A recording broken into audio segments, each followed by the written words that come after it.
अस्सलाम वालेकुम my YouTube family, कैसे हैं आप सब लोग। मैं अपने घर में बिल्कुल ठीक ठाक और दुआ करती हूँ कि आप भी अपने घरों में बिल्कुल सही सलामत हो।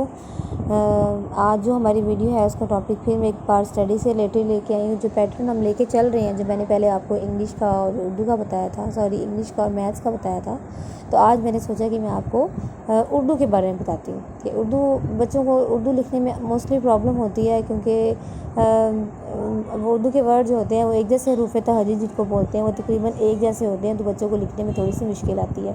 तो मैं आपको बताऊंगी कि हम किस तरह से उनको अच्छे तरीके से लिखना सिखा सकते हैं, उनकी राइटिंग कैसे इंप्रूव हो सकती है। तो इसके लिए जो हमने यूज़ किया है यहाँ पर मैंने 4 लाइन्स वाली कॉपीज़ यूज़ की हैं।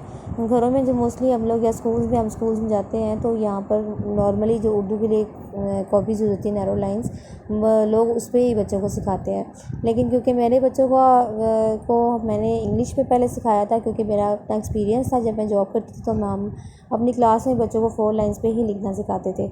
उसकी वजह से जो है वो बच्चे ज़्यादा अच्छा लिखना सीख सकते हैं।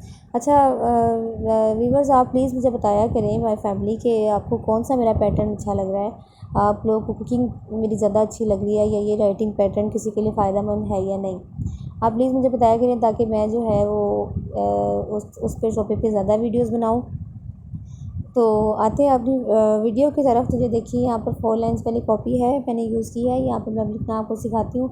सबसे पहले वर्ड्स में देखिए, जैसे 3 लाइन्स हैं तो हम 3 लाइन्स पे उनको बच्चों को 2 डॉट लगा के दे सकते हैं और कहें जी अलिफ लिखें। इस तरह आगे इसी तरह से अलिफ दा, ये देखिए इस तरह से ये होता है कि बच्चे को अंदाज़ा हो जाता है कि मैंने इससे लंबा वर्ड नहीं करना, या इससे छोटा वर्ड नहीं करना। और इसके जो अब आपको बताती हूँ आगे बे कैसे लिखना है। ये देखिए, जो 4 लाइन्स के दरमियान वाली जो 2 लाइन्स होती है ना, जो दरमियान में 2 लाइन्स होती हैं, उसके अंदर हम लोगों ने बे ड्रॉ करना बच्चों को सिखाना है कि कैसे ड्रॉ करना है। जब बच्चे आम कॉपीज़ पे लिखते हैं तो कोई टेढ़ा लिख देता है उसको, कोई उसको जो है वो नीचे ले जाता है लाइन से, कोई लाइन टेढ़ी कर देता है, कोई किस तरीके से बच्चे को मैंने देखा है कि उर्दू कॉपीज़ पे उनको ऐसा लिखना नहीं आता। तो अगर हम बच्चे की बेस अच्छी बनाएंगे तो ये बहुत अच्छा फ़ायदेमंद होगा उनका सारी ज़िंदगी के लिए। ये देखिए, यहाँ मैंने दरमियान में 2 डॉट्स लगाए, जो दरमियान वाली 2 लाइन्स हैं। बच्चे को पता होगा मैंने इतना ही लंबा करना है, इतना इसको छोटा करना है। ये देखिए, एक लाइन ऐसे, एक लाइन ऐसे, और ये देखिए ज़रा, ये बे देखिए कितनी खूबसूरत सी बे बनी है। ना छोटा है ना बड़ा है, बच्चे को पता है मैंने वर्ड कितना लंबा करना है, कितना छोटा करना है। इस तरह से आप उसको बे लिखना सिखा सकते हैं, बड़ा प्यारा सा। ठीक है, नेक्स्ट हम लिखेंगे जी आगे पे। इसी मेथड से शुरू में आप बच्चों को इस तरह डॉट लगा के दें। आहिस्ता आहिस्ता जब बच्चे लिखना शुरू कर देंगे तो उनको पता चल जाएगा कि मैंने वर्ड ऐसे बनाना है। आप उनको जब सिंपल कॉपीज़ में भी लेके आएंगे तो उनके लिए मुश्किल नहीं होगा, उनको पता होगा मैंने इतना वर्ड लंबा करना है, इतना छोटा करना है। ये देखिए, यहाँ पर बन गया पे। अब ये देखिए, बे और पे कितने खूबसूरत लग रहे हैं। मतलब एक बच्चे को स्पेस का भी पता चला है, बे और पे में उनको डिफरेंस भी पता चलेगा।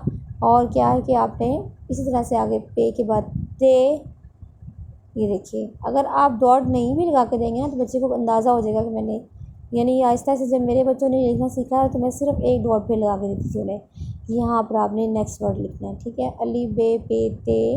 नेक्स्ट जो है वो टे है। टे भी इस तरह से, इससे टे को जो हमें तोय बनानी है, इसको भी हम बड़े आराम से बच्चे को सिखा सकते हैं कि आपने ये देखिए 2 लाइन्स के अंदर ऐसे डॉट लगाना है, खुद ही ऐसे लंबी लाइन लगा के इसके हाफ से शुरू करके ये बी की तरह में जो है वो टे बना दिया। देखिए कितनी खूबसूरत टे बनी है। तो ना टेढ़ी है ना उसको ये देखिए आगे से समर, से के अंदर 3 नुक्ते, से के पेड़ में 3 नुक्ते। अब यूँ बता सकते हैं जैसे हम एक बात से समर की बास्केट होती है ना, तो हम बास्केट के अंदर जैसे फ्रूट रखते हैं, इस तरह हम से के अंदर जो है वो 3 डॉट लगा के उनको ये गाइड कर सकते हैं कि से हमने यूँ याद करना है।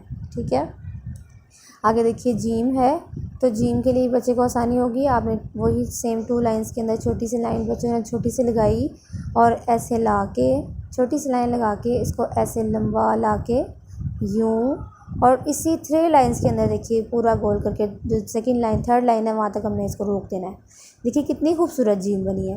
बच्चों को जीम चे लिखने में अक्सर प्रॉब्लम आती है, या देखिए जीम कितनी प्यारी लगी है। जबकि यही अगर हम जीम दूसरी वाली कॉपी पे बच्चों को सिखाते हैं तो यहाँ जीम कभी टेढ़ी होती है, बच्चे को पता नहीं चलता मैंने कितना राउंड करना है, कितना मैंने ऊपर लेके जाना है, कितना मैंने जो है इसको रोकना है। तो 4 लाइन्स वाले पैटर्न में बच्चे के लिए सीखने के लिए आसानी होती है। सही है, आगे हम लिखेंगे जी चे। तो चे भी इसी तरह से ये देखें वही लाइन तक ला के स्टॉप कर देना है। फिर चे हे, ऐसे करके ये देखिए हे, फिर खे। एक पैटर्न बच्चे को लिखना आ जाएगा तो उसके लिए आसानी हो जाएगी। खे, आगे हमने लिखना जी दाल, ये देखिए वो भी सेंटर वाले 2 लाइंस के अंदर एक लाइन को हमने यहाँ तक स्टॉप कर दिया, देखें दूसरी लाइन में, और सीधी लाइन दाल डाल। और उसी तरह से तोए जैसे मैंने आपको पहले सिखाई थी ऊपर, उस तरह से तोए बच्चे डाल लें। जाल, अरे भी इसी तरह सीधी लाइन, इस लाइन 2 वर्ड लाइंस के दरमियान में, और सीधी लाइन नीचे स्ट्रेट लाइन रे, अड़े, जे और ये, ठीक है। अब आगे हमने लिखना सीन। सीन भी देखिए कितना खूबसूरत इन 2 लाइंस में आएगा। इन 2 लाइंस के अंदर बच्चे को ऐसे राउंड करना सिखाएं और यूँ, ये देखिए कितना खूबसूरत सीन दे रहा है। और आगे शीन, ये देखिए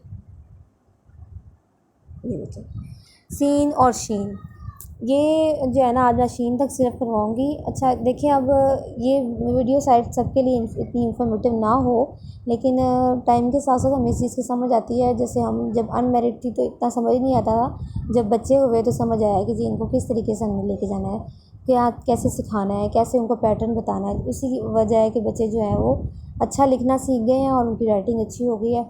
अच्छा, अब अलिफ़ हमने वर्ड सिखाना है, तो अलिफ़ के लिए हमने ये करना है कि पहले अलिफ़ लिखें। आप बच्चों से पूछें आप अलिफ़ से क्या क्या वर्ड बनता है। अलिफ़ से अनार बनता है, अलिफ़ से अलमारी बनता है, अलिफ़ से ऊँट बनता है। आप इस तरह बच्चों से मुख्तलिफ अपने रूम में चीज़ों से पूछ सकते हैं कि क्या क्या चीज़ें बनती हैं। तो उसमें से एक चीज़ जो है आप अपने उसके साथ ड्रॉ कर दें, ताकि बच्चे को ये पता चल जाए कि अलिफ़ से जो है ये चीज़ें सब बनती हैं। ये देखिए इस तरह छोटा सा हम जो है वो अनार यहाँ पर छोटा सा बना देंगे।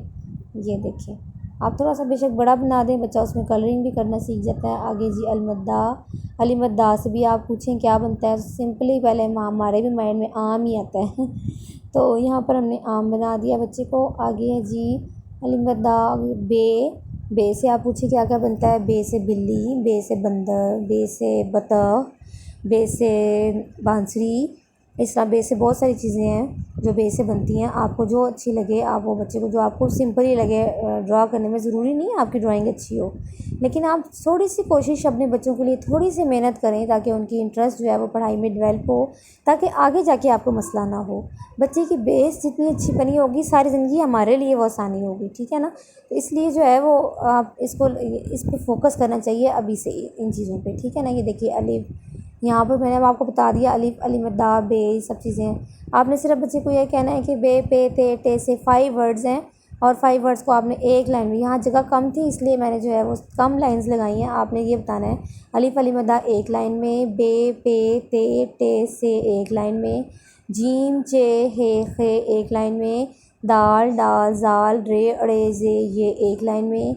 इस तरह सीन, शीन, स्वाद, ज़्वाद एक लाइन में। इस तरह से हम बच्चे को आहिस्ता आहिस्ता गाइड करेंगे ताकि उसे पता चले मैंने किस तरह से काम करना है, ठीक है।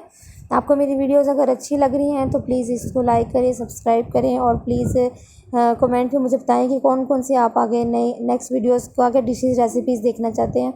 मेरी वीडियोस अच्छी लग रही है तो इसको लाइक करें, सब्सक्राइब करें, और मेरी वीडियो को शेयर करें। अपना ख्याल रखिएगा। अल्लाह हाफिज़।